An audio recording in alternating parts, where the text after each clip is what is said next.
And for more on the U.S. presidential election, which has already begun its saga, we are joined here in Beijing by Mr. Yang Qiyu, Senior Fellow at the China Institute of International Studies. Welcome back, sir. Meanwhile, we're also joined in Washington, D.C.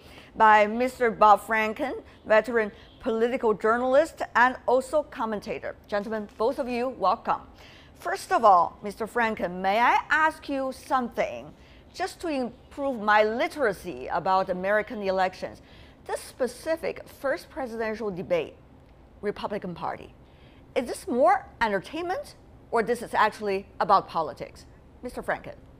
Well, I think one could argue that politics in the United States has sort of devolved into entertainment. And certainly the one that was on the air last night, presented by Fox News in this country, which is generally considered a pro-Republican network, was nothing else if it wasn't entertaining. Of course, Donald Trump is a professional entertainer, and he provided quite a few laughs and turned it into quite an entertaining show. I would recommend that you watch it if you have the chance. Well, probably a lot of us have already watched it online together with the great American people, I guess.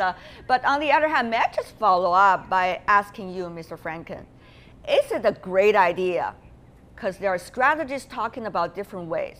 Is it a great idea for a candidate to show up strongly and make himself the most visible during the very first presidential election if he is serious about thinking about a political path to the White House?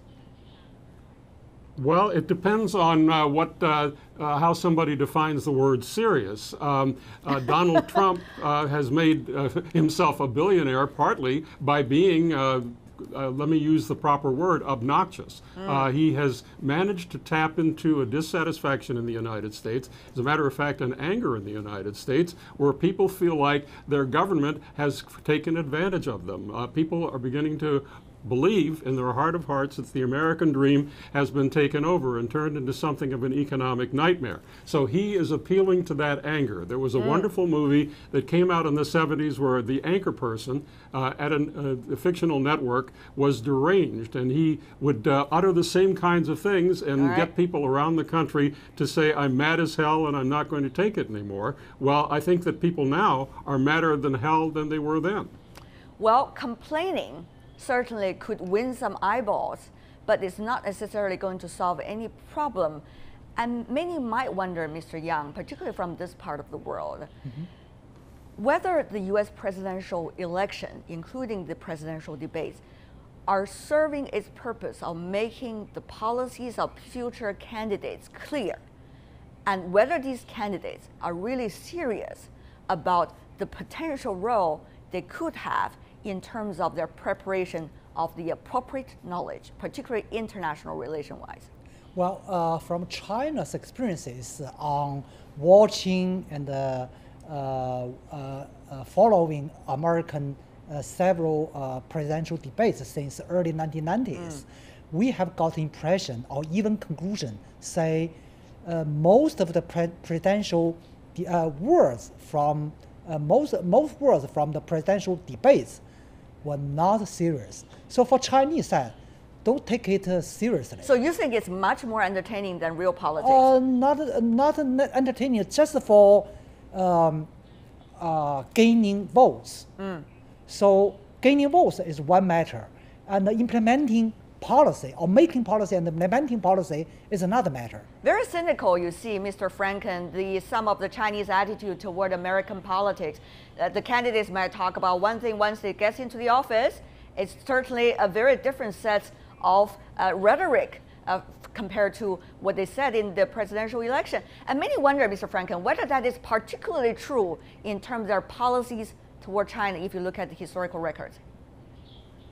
Well, first of all, I don't think that's cynical at all. I think that that is reality. There's a cliche that the difference between politics and government is the opposites, that they are quite different. What you have in a campaign, and you certainly saw it in the debate last night, was that people are out there to try and come up with the soundbite that would capture the voters' attention, the kind of thing that sells refrigerators or consumer goods. That is how you campaign. When, of course, you get into government, I'm sure that we all agree that you're hit with certain realities, a lot of realities. As for the discussion of foreign policy, that has never been a big deal in a campaign. It's much too complicated.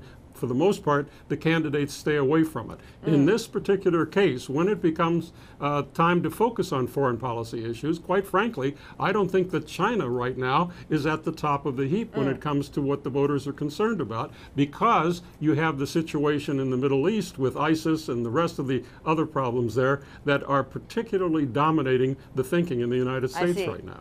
But Mr. Franken, if I could just remind you, at the very beginning of their announcement for the candidacy, both Mr. Trump and also from the Democrat side, Ms. Clinton mentioned specifically the name of China, and not necessarily in a very positive way as people here would see it, at least. So many would wonder, as China's position in the world changes over time and the U.S. lacking of solutions for its own economic problems, will China this time be a bigger scapegoat than it used to be? There are certainly concerns from this part of the world. Mr. Franken. Well, and I think that that's a valid concern. However, the reality is that the United States, at least many of the people who are the voters, and the ones that the candidates pander to, are still living at a time when China was considered virtually an enemy of the United States. I think that we can all agree that that has evolved into a competitor, a strong competitor with huge implications. But I think that the American people, looking as they always are for simple-minded descriptions of things, would like to, in fact, have this negative view of China. It's much more complicated than that. It's more now like General Motors competing with Ford, that kind of thing. Is it really a car competition?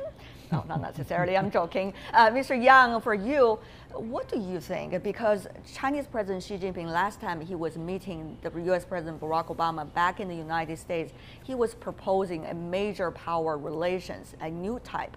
And of course, that terminology has been debated by Washington, not necessarily providing specific content.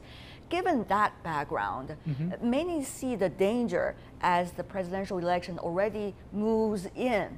The content of it could be even more blurred and therefore more complex for the next administration to come in. Mr. Yang. Well, at this moment, at this historical point, China will soon be one of the, maybe not the hottest, but one of the hottest issues in the presidential debate, especially in the foreign relations, because more and more Americans, even from the grassroots, are concerned, even fears that China would replace U.S. as a new leadership. So actually, that is the very reason President Xi Jinping mentioned, you mentioned, raised the proposed a new type of the relationship between the superpower, between the establishing power and the rising power. That means the rising power, China, has no intention to replace the U.S. and the leadership. However, it will take time to let U.S. people to understand that that's true. Well, they have to have access to the information and also this debate and discussion. Another important issue appeared in this first Republican debate is the issue of money, Mr. Franken. If I could be frank here to you, Mr. Franken, which is, it seems that Mr. Trump, the most standing out candidate for now, has been talking about his money issue. He said to many of the other candidates at the same debate, I sponsored you before. And he's certainly making a big case about his own wealth as well. So that certainly gives a kind of declaration, at least for the first debate, that only rich men and those sponsored by the rich men and women could get on that stage. That would be quite something, isn't it, Mr. Franken?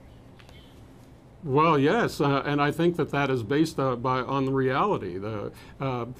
Will Rogers was an American comedian from the 1930s, and he used to talk about the best government that money could buy. And I think that is certainly more true now than it was in the 1930s, way more true. Each of the candidates who is up there is measured by how much money he is able to raise, mainly from the wealthy in the United States.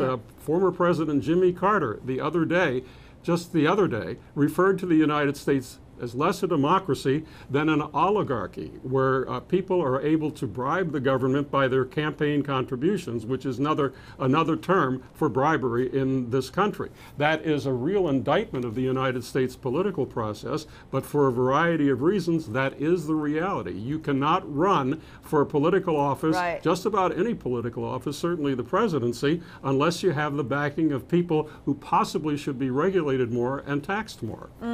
We have one interesting example coming from Ms. Clinton. Mr. Trump was talking about he sponsored Ms. Clinton to a certain extent, and she would appear at weddings as he required. And meanwhile, we also heard stories about Ms. Clinton being sponsored by some who has a very different view about the Iran issue, and therefore people suspect she might also change her direction of policy proposals.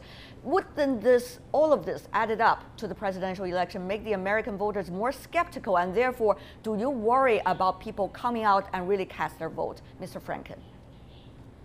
Well, I think that you've hit the nail on the head. The United States has an extremely low percentage of people who even bother to vote because they are, so to use your word, skeptical. They have seen this government become one that seems to be controlled by the moneyed interests. And you see that in both political parties, even though the other one points the finger at the other one. But I think you see that, and I think that a lot of people are suspicious that Hillary Clinton on the Democratic side has in fact been influenced by big money givers, not only to her campaign, but earlier to the Family Foundation, which of course is led by the former President Bill Clinton. Very interesting. Of course, things have just started. There is more to come. And Mr. Yang, from China's perspective, what to watch, very briefly? Well, most of Chinese watchers will not be interested in the domestic debates.